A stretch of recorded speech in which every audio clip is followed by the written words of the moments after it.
Hello, my name is Lori Del Pino. I'm the head of exhibitor engagement at GRIP, and I will be explaining to you today how to log in and set up your profile on your web platform.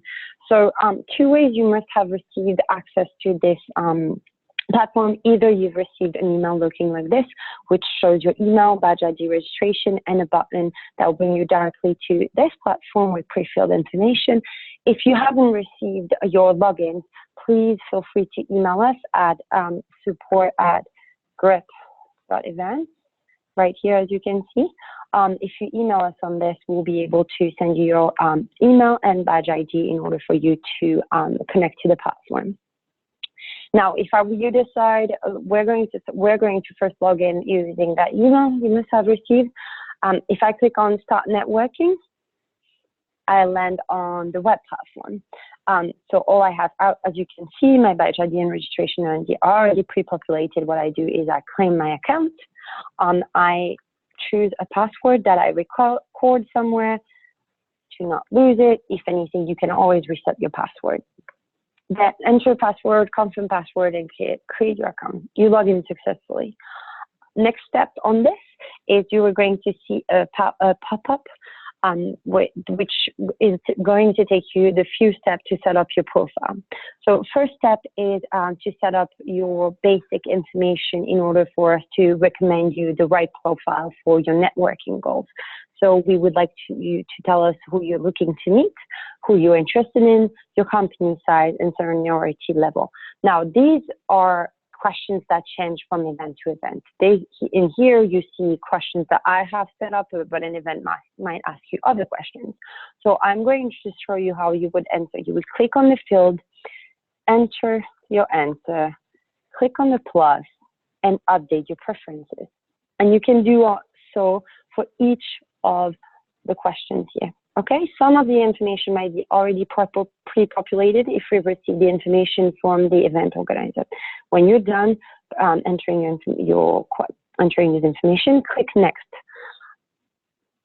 We click Next. The next step is asking you to repeat your email address, and that to make sure we have the right information to send you all the meeting invites you're going to receive from attendees. So I confirm it once, reconfirm it, and I go next. Now it's asking you about data privacy. Please read it carefully and decide what you want to do. And now you're set. You can start networking.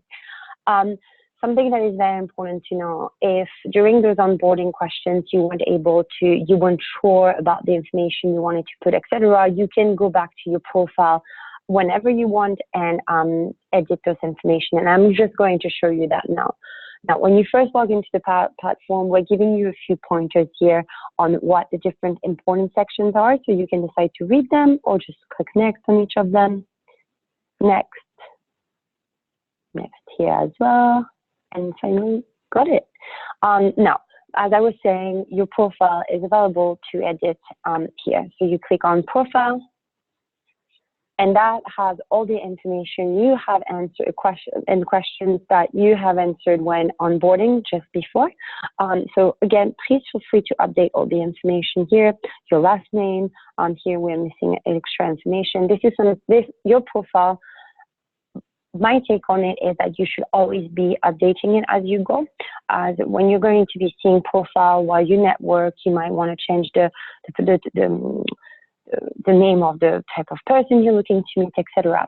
Please, an advice that I can give you is the more information you have on your profile, the more the visitors or the other parties on the other side will be able to make informed decision about wanting to meet with you. For example, if someone sees your profile and sees only half of the information, they are less likely to book a meeting with you, as opposed to someone that sees a full profile that has the information to make an informed decision to request a meeting with you.